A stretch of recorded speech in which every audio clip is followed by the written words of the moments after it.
Assalamualaikum and hello everyone. My name is Alia Anwar and welcome to our Facebook Live topic, Puberty 101. So before we get into it, let's introduce our panelists. So we have Miss Bella. If you're familiar with us, you may recognize Bella from our previous Facebook Live. We share about parenting tips on toilet training and also getting your daughter ready for their first period. Bella is a pediatric occupational therapist. We also have Miss Carmen. She graduated with Masters in Clinical Psychology from UKM and currently she is one of the education specialists in Alistair. And from Kota Kinabalu, we have Mr. Stephanus. He is a special needs educator in one of the regional impaired schools in Sabah. He had the opportunity to go through a course on sex education under the Ministry of Education Malaysia. He is very active and passionate on spreading awareness on sexual education in school. Children are very curious human beings. They are always asking questions. Why is the sky blue? Why mommy is wearing makeup? Why snake have blue leg? Many kind of questions that we adults never taught to us. And I believe the question that parents fear the most is, where the baby come from? So some might say, oh, you came from your mommy's tummy. Or some will say, the bird dropped you off in front of the house. Or some might even jokingly say, oh, I found you in the dustbin and I brought you home. There are even some that might scold their children for asking such questions, which to me, it doesn't help in answering the child's question. And this may actually lead to the child to be more curious and seek answers elsewhere. So every day we hear news about rape cases, sexual harassment, and even molesting. And sadly and shockingly, most cases, the victims are young. They are very still much in their school age. And to make things worse, the culprit is almost always someone that the victim knows. So reading all this news make we and Alistair wonder, what can we do to help parents prepare their children from unwanted situations?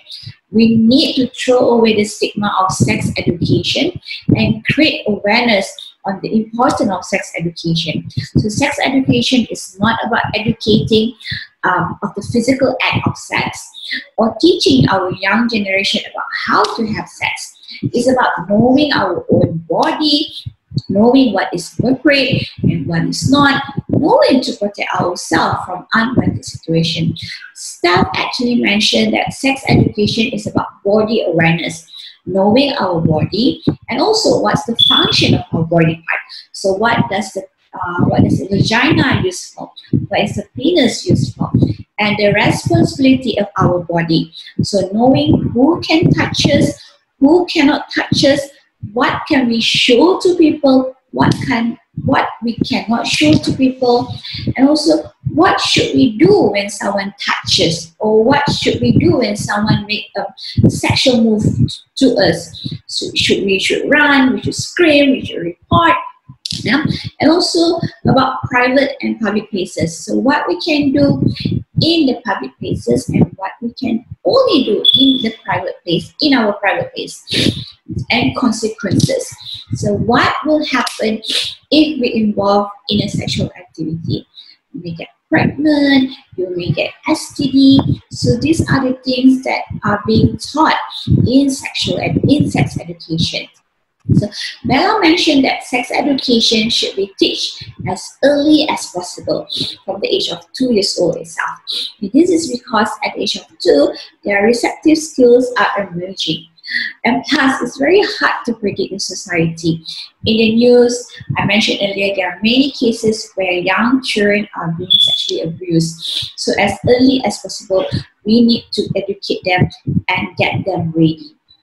However, what can we share to our children? Because certain things are not appropriate to share at the age of 2 years old, and certain things might be too late to share when they are in their teens. So Bella, at 2 years old, what can we talk about? Okay, like we discussed before, that parents can reach a lot of sources and methods, right? like colorful or audio effect books, right? Either in a bookstore or online shopping. So, but personally, I think that showing videos also helps them to understand about their body easier. Okay, and because they love videos so much, okay, if they can choose books and videos, definitely they will go for tab or handphone or laptop, right? So I think by showing videos, this is the most effective way to attract the kids. But remember, do not showing videos at a very, very long duration, okay? Because this is just for educational purpose, and about this kind of screen time we need to discuss more in another FB Live, I think. Right? Okay. So besides that, we as occupational therapists always make sure that we will use mirrors. Okay, mirrors training to help our patients to be more aware, to be more alert about their body parts when they put on t-shirt or removing trousers, or they want to comb their hair, or they want to put powder on the face. So it's all about awareness. It's all about awareness. If kids just not alert, just not aware about their body parts, so how are we going to teach about some other things that important as well, right?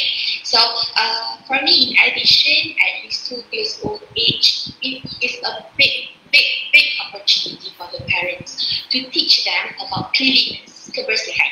Okay, so usually toilet training should be trained between age of 2 to 3 years old, but it depends on the children and the parents' readiness. Okay, it's not about children only, but it's all about the parents' readiness also.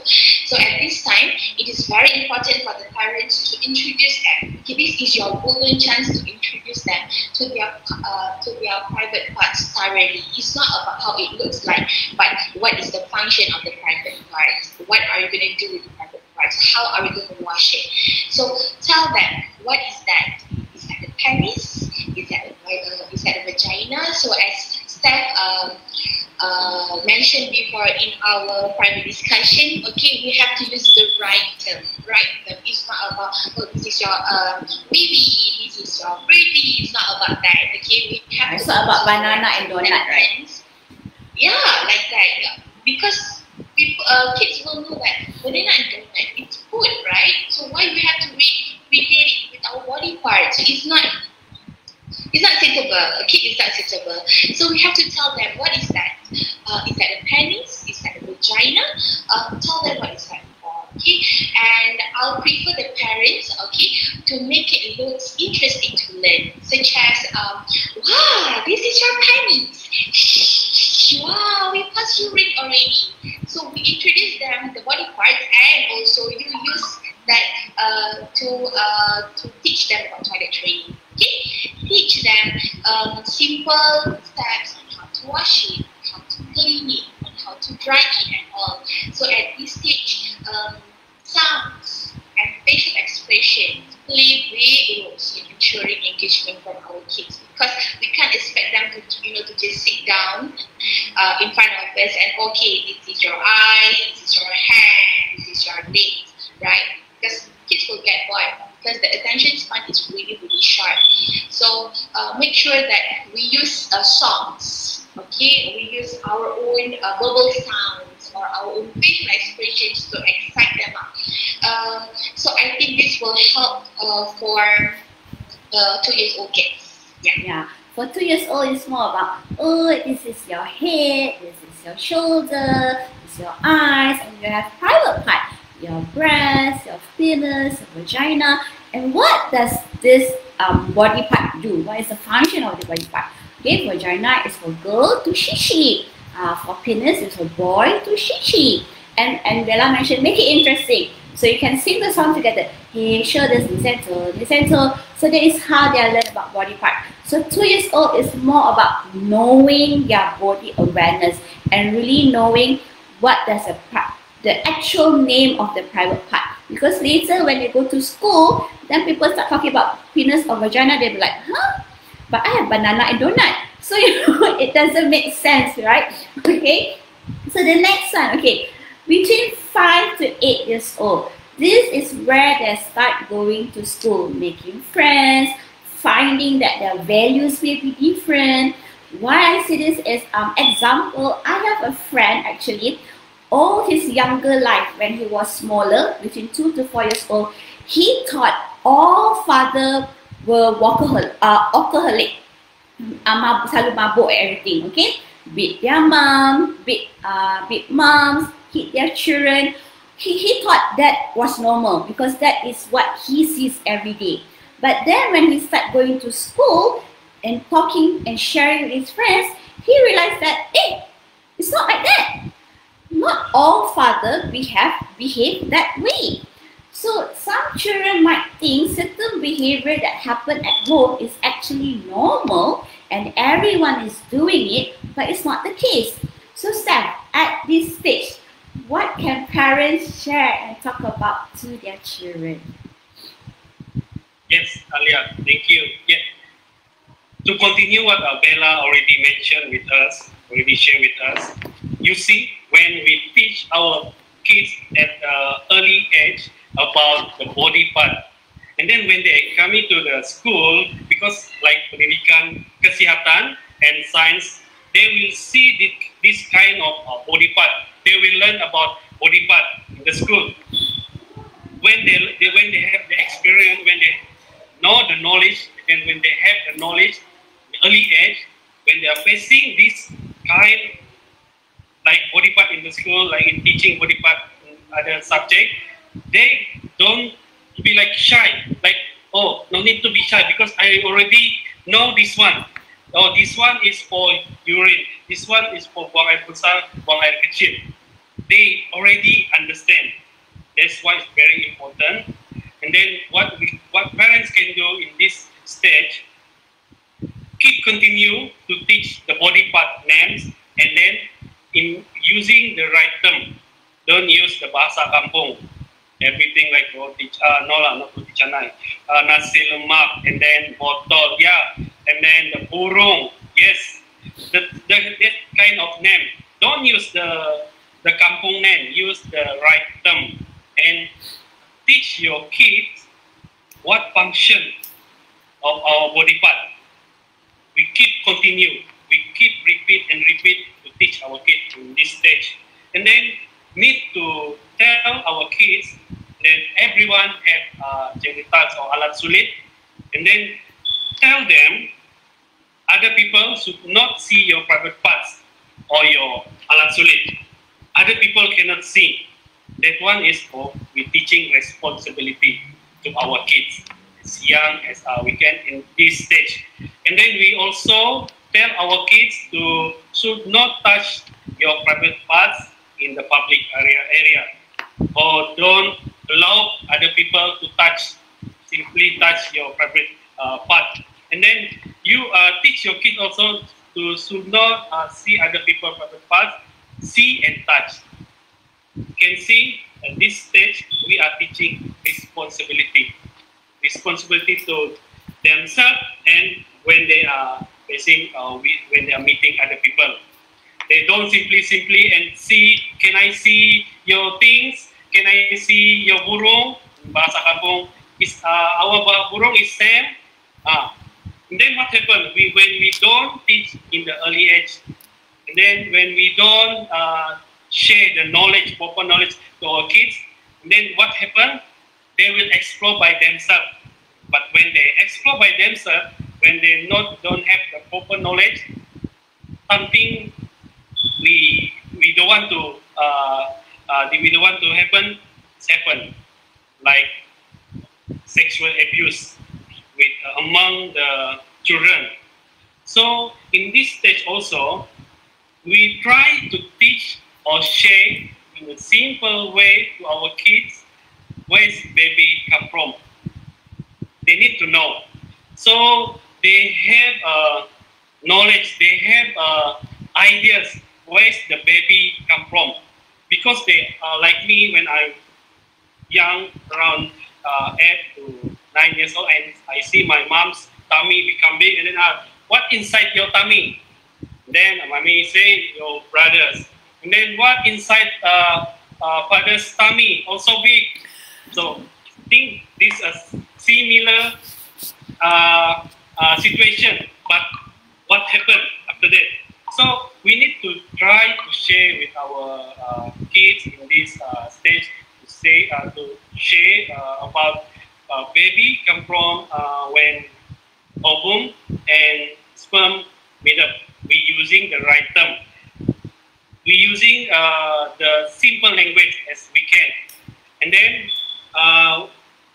baby come from when two people are married. See, we see married. Then they think, okay, to have a baby, we must marry. See, they already think, okay, we already like terapkan nilai-nilai in the early age, like because in this stage, in this age, the kids already know they know how to think already. So don't underestimate our kids in this age. So what are the things that we can teach with our kids is teaching on safe and unsafe public and private place.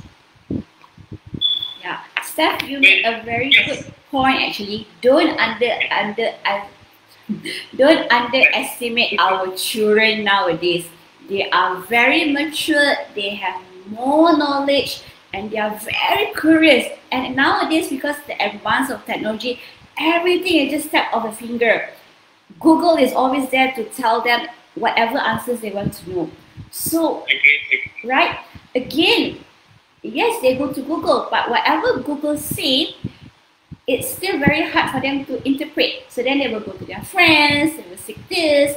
So it's very important that parents start as young as possible. So at least they know that if I something that I'm really curious that I want to know about, oh, I can ask my mommy and daddy.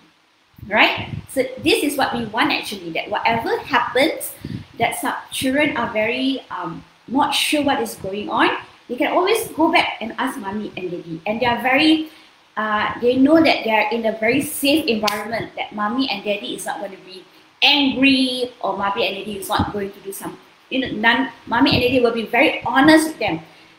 Tell them the truth, not trying to say something else or everything. Yeah. So what Steph mentioned that from 5 to 8 years old is more of that responsibility of your own body. You know that what people can touch you, what people cannot touch you, and again, because you are in the school age, right? So every time during PJ, last time when we have PJ, that everyone will just change in the room together. Sebab malas nak pergi toilet lah apa ke. To them it's very normal, but actually in reality it's not.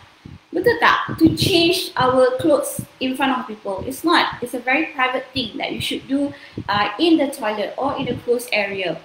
Yeah. So these are the things that Steph gave a very good point, that these are the things that at this stage you have to teach your child about responsibility. Tell them, okay, who can touch you? Who cannot touch you? What can you show to people? What you cannot show to people? Yeah, it's a very good point, Steph. Yeah, more about responsibility. Stage 2 years old is more about the awareness of the body. 5 to 8 is more about the responsibility. So 12 to 15 years old, this is when your children is going through transition from being a child to an adolescence. Okay, their body are going through changes. They are going through puberty, peer pressure, finding their own identity. So, Carmen, from a psychological point of view, what should parents talk to their children at this point, when 12 to 15 years old child? Okay, thank you, Miss Alia. So, at age 12, right? So, first of all, what we can share some information with our child is about, firstly, about their physiological changes. For example, for girls, they are getting their periods. For boys, they're starting to have bad dreams. So, other than physiological, we can also focus on physical changes. So, regardless, girls or boys, they'll start to have pimples and experience some body changes.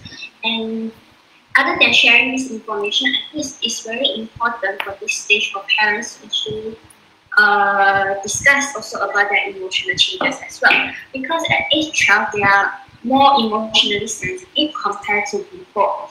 That's why other than providing information, it is important for parents to discuss how they actually feel about these changes. Other than, okay, you are going through this, you're going through this, but explore more. How do they actually feel?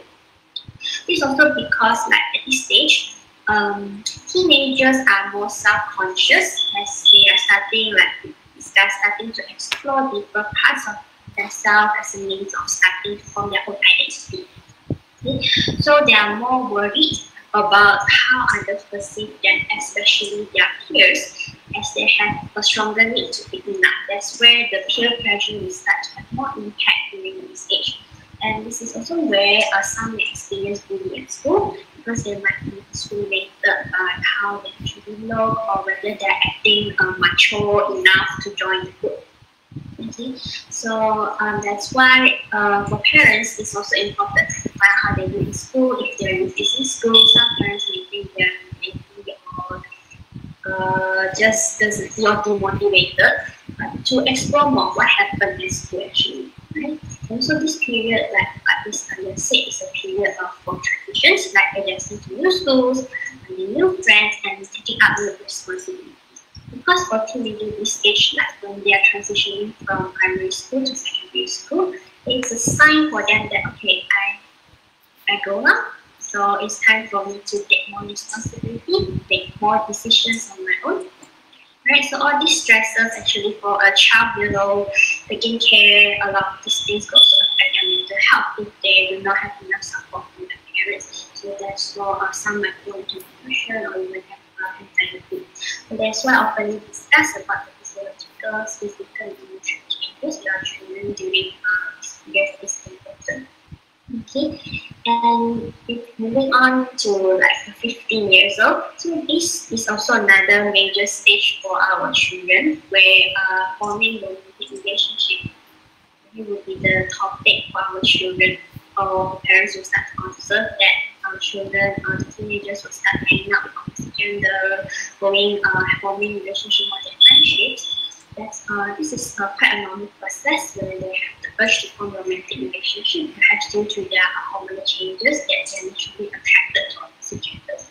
Or maybe like we mentioned, a lot of peer pressures, like my friends are having girlfriend and boyfriend, so I must have one, so that I can make myself be like same as them, I can mix with them as well. Or even nowadays, even more advanced, they are influenced by Korean drama, China drama, where they start to have fantasies about romantic relationship as well. And then incorporating by their desire of trying new things, they would like to try to have the feel of having romantic relationship. Okay? So during this period, a lot of time our parents, regardless of the reason, they'll tell their teenager kids, no, we cannot have relationship now. We can study first. Okay?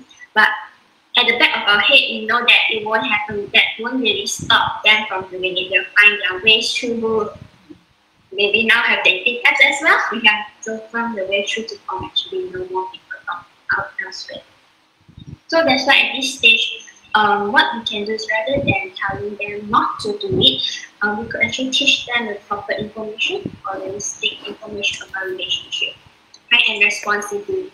Maybe like the natural consequences of having sex in early stage, how it could affect in the future, what we want to do in the future, and also we can teach them to create boundaries. We can have relationships, but what are the boundaries for your age now? So what is important for you now? And also to teach them what is healthy or toxic relationship. Okay, for example, if like for sex, if like you're having a relationship, so your boyfriend say, okay, you must have sex with me, if not, means that you don't love me and we'll just break up. Or I don't want to talk to you. So that is part of the toxic relationship. So healthy relationship is something that supports each other about autonomy and freedom to actually act and respect each other. So that's what we need to teach our teenagers about. Yeah, so actually, that's why. Can I cut you off? Can I cut? Yeah. So actually, from summarize from what Carmen mentioned is, I think for 12 to 15 years old, it's more about respect them as a person, yeah, take account into their own belief and values, and finding a common ground that both of you agreed upon. Okay, like for example, Carmen mentioned just now that At 15 years old, they have that desire, they want to be in a relationship. But of course, parents being parents, that is a no-no. So at 15 is where you really study for your PMR. Make sure that you can go to science stream Form 4 later, right? So there's nothing about talking about friendship or relationship. But yet, again, we cannot deny our children needs. They also need to have, they want to be free love. They want to be liked by their friends and everything. So what we can do is, as a parent, as the adult actually, what we can do is to create boundaries, like Carmen mentioned, okay, boundaries. Like for example, my sister, my younger sister, when she was 15, 16, she wanted to go out with her friends, with her guy friends. I cannot stop that, because she wants to make friends. But what I did was, okay, let's go together. Let me see who are your guy friends. Let me know them. Who are your guy friends? Okay, you can go out with them, but I know by 6 o'clock you are at home. So these are the certain boundaries that you can actually work on with your child. Because at this age, I think Carmen mentioned that 12 to 15 years old is more about they're finding their own identity. So there's a lot of struggling in themselves also. They're trying to figure out who they are. So we as parents, we should guide them more instead of telling them no, no, no, no. It's not. It doesn't work that way anymore. It's more of like being a friend, respect their values, respect what their thoughts are, right? I think it's more on that, right? And also Carmen mentioned that changes when you're going to puberty. There's a lot of changes that we're going on. For female, when we go through our menses, we have a lot of emotional hormone haywire here and there. So again, Carmen mentioned that it's very important that parents sit down and talk to their child. Okay, you're going through this. I've been there before, so let me help you. I'm always there to help you. Yeah, it's very important that let our child find us first when something happens, rather than they seek their friends or outsider. This is very important that parents really need. For me, my personal values actually, I rather my child come to me, no matter how severe the situation is, no matter how bad the situation is, you come to me first. Then we will figure it out. How can we go about it? Yeah, I think that is the most important thing actually. Yeah. Okay, the next question actually, okay. Now, in this era, social media is very hip. We have TikTok, we have YouTube, we have Instagram. There's a lot of things that I don't know. My younger sister called me a boomer when I am not a boomer, but she called me a boomer because I don't know all this stuff. So influence of social media is very strong and very difficult for us parents to control our children from accessing inappropriate videos or also pictures. And when we do come across them seeing or go through these videos or portal, usually our first instinct is to scold them. Stop what you're doing, close it up, you're grounded. That's it. There's no follow-up from that. There's no why you have to stop looking at that. Yeah. So, and then we know teenagers are very rebellious at this stage. They will be like asking, why? Why must I not watch that movie? Why is it wrong? So what are some parenting tips that we can share for parents to better handle the situation? So how can we help them? I think it's Carmen, right? Okay. Alright, so for this situation, like what Ms. Sarah said, so what would parents normally do when they caught their children accessing inappropriate contents or material? They will either scold their children, punish them, shame them, or just take away their tablet, or some will just ignore, just close one eye, not to see that their child is actually doing. But that doesn't actually solve the root issue of this situation. So the first thing that parents do is to be calm and take a deep breath first. Okay. And next, find a chance to actually open up the discussion, to talk with your child. Okay. So of course, for parents in those who don't have the like they are not used to actually discuss with their child. It might be difficult to understand that.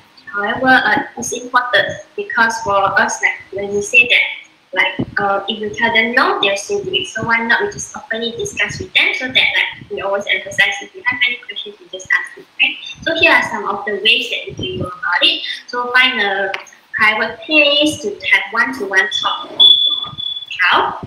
Right, so when you open a discussion, always reassure them that it's alright to discuss these topics topic with parents, because our parents are here to actually guide you, not to punish you. Right, I'm here to guide you. I would rather you to come to me or just go somewhere else and only come to me. Right, and then some of the questions that we could explore is, what did they see, or how did they feel after they see?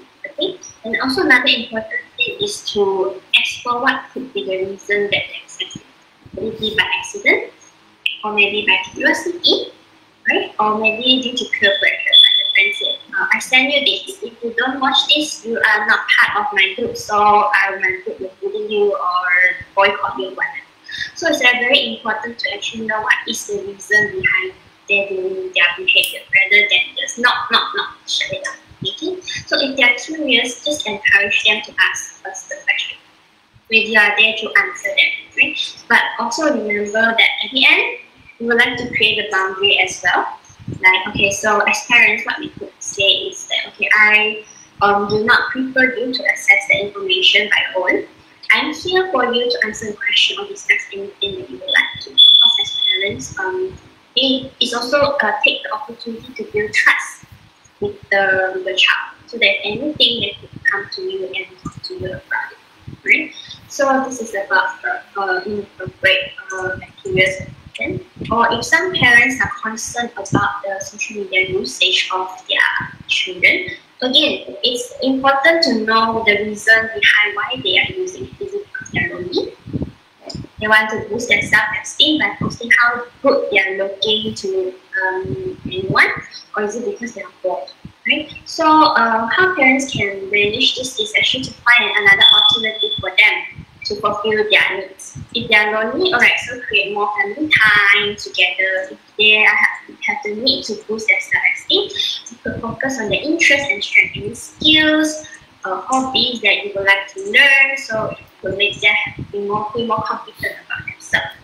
If bored, same thing, you can do some family activity, any other activity other than just on social media. So the point here is, rather than just to take away what they are doing, we give them something else based on what they need. So this is how parents actually, some of the ways that parents could handle such situations. Yes, that's I agree totally. Actually, it's more about explain to them why they cannot see that thing, and why I'm asking them, why are you looking at all this? Are you curious? You want to know more about this? So you come to me and ask me. Okay, yeah, okay. A very funny story. We have Zoom just remind me we have 10 minutes left. Okay, so we will try our best to squeeze everything within this 10 minutes. If can't, we will again come back with another Zoom. Okay, all right. Just be prepared, everyone. Okay, okay. The last one about special needs children, because all of us are in the special needs industry. We are all in the special needs education line, right? So how about special needs children? Often parents with special needs children might forget that their child also will go through puberty. So what are some tips that we can share to parents to help educate their special needs children regarding our sex education? I think Steph, you can share with us. Yes, Alia. When we are talking or sharing the sex education with the special need, remember one tips only from me: focus on ability, not disability. That means when we share with them, we are focusing on their ability to understanding how they, what the easy way or proper way for them to understand much better. I give example for like learning disability, autism, ADHD, dyslexia. We are using like social story, and then we are using more visual graphic like this. Okay. This one is I get from the Tadika Persatuan Tadika Sabah. Okay. So like this, and then we need to repeat and repeat, like autism, because they need to understand something. We need to repeat and repeat so that they can understand what we trying to say. And then like other disability children, like deaf people, we also can use a visual like this, like I say, for deaf people or deaf kids. And then we can also use video, showing video, even though they cannot hear the voice, but they can see the visual, what's going, what's from A to B, from A to Z. And then for the visual impaired students or blind students, use more on tactile materials, so they can touch, because the ability or their potential is more on the touch sensory and audio sensory. And then, like I say, when we are dealing with special needs kids or students, focus on ability, not disability, when we want to share the knowledge about sex education. Yeah, that is very good actually. Focus on ability and not disability. Don't underestimate our children, whether typical children or special needs children.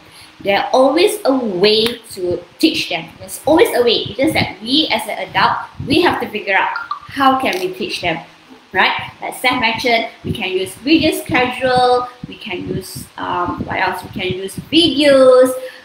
There's a lot of books out there right now that talk about sex education that we can use to help our children with special needs. But again, when it comes to special needs, there are underlying things that we need to settle first before that we can talk about sex education with them.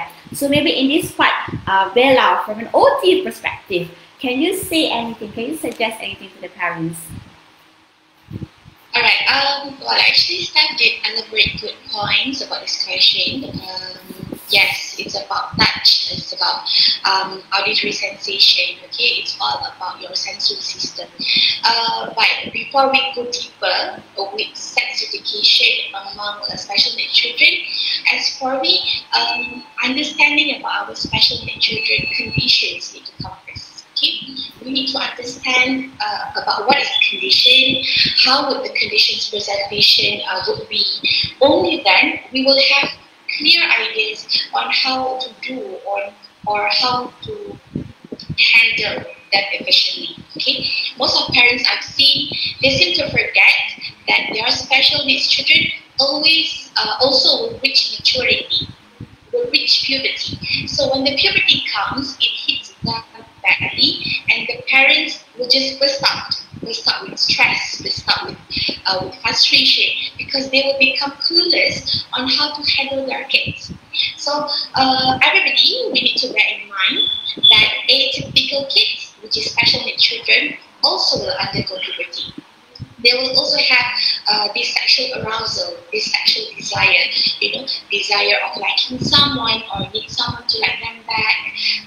So as for parents, by understanding what and how our kids are, parents will have clear guidelines on how to educate them. So always seek for advices from professionals such as teachers, OT, occupational therapists or psychologists. They will come out with fresh ideas on what to do and with your kids. They will make you to understand better about your kids. Then only you won't be lost. Yeah. Yes, very true actually. Again, it still go back to that. Ability is not a disability, right? You still go back to that. And also when it comes to special needs children, in terms of their sensory awareness, the sensory issues, that underlying thing that we need to settle first. But again, that everybody can, all children can be taught. It's just that the method might be different, right? Okay, we are at the very end of our topic. So we only have 3 minutes left. So maybe what we will do now is from each one of you, can you just sum up your understanding of sex education and probably in 30 seconds, is it possible? Okay. Let's start with... Okay, you try. Okay, let's start with Steph first. Okay. as conclusion, what we can learn from sex education, and we talking about, don't let our kids depending everything to Mr. Google. Yes. We need our kids also depending us, parents, teacher, or everyone that they trust, because Google can give knowledge, but Google cannot, or internet or whatever with social, they can give you knowledge, but they cannot touch your heart. They cannot give you values. So only us, a human being, can give everything, because when we are talking about sex education, it's everything. It's a life. It's not only the sexual activities, but it's everything. Responsibility and everything. Then I pass to another one. Bella?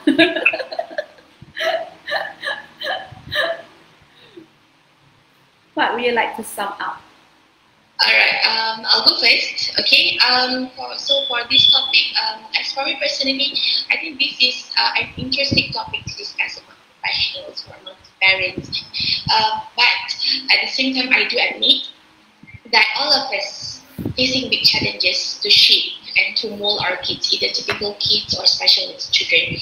So because each one of them is presented with different kind of behavior and desire, but what I can say is, for parents or other professionals, we have to keep going. Okay, keep going. Sometimes we fall, we feel helpless, we feel aimless, we feel that we want to give up everything. But we have to remember that they did this. Be positive, trust the journey, trust ourselves that we can do it. We fail one time, but might be it will be a success next time. So sex education needs educator, and the educator is you. Because yeah, I sum up already. Thank you. I'm sorry, Carmen, but we less than a minute. Anything that you want to say? I think the most important about sex education is we need to understand that it's not only sexual practice, there's a lot of things encompass it, and the most important key is communication. Yes, yes. I think actually the most important part is actually communication. You have to start the communication as young as possible. So from when you start communicating with your child as young as possible, that is when the trust starts. When the trust starts, at the end of the day, whatever happened, the child will still go back to you, or your teenager will still go back to you. So from this sharing, we can all agree that first, build a healthy relationship with your children. How? By practicing healthy communication. Be honest with your child and trust your child. And number two, as early as possible, introduce your child to sex education. Introduce your child to what is appropriate, what is not. Introduce yourself the correct term for their body, for their private parts. But again, you have to make sure that at certain age, what can you talk to and what you cannot talk to, okay? And number three, Steph mentioned a very good point. Focus on ability and not disability. All children, whether they are typical or atypical, whether they're typical or non-typical, they are able to learn. The difference is what approach are you going to use to teach your children. Okay, special needs children might need more visual schedule, or they need more longer time to understand. Well, typical children, probably you just have to sit down with them and have a discussion or have a talk with them. Okay, so the method might be different. So I do hope this topic has been very beneficial for everyone. And thank you everyone for joining us, especially staff that came all the way from Sabah. So this video will be up on our Facebook and also YouTube. So take care everyone and stay safe. Bye bye.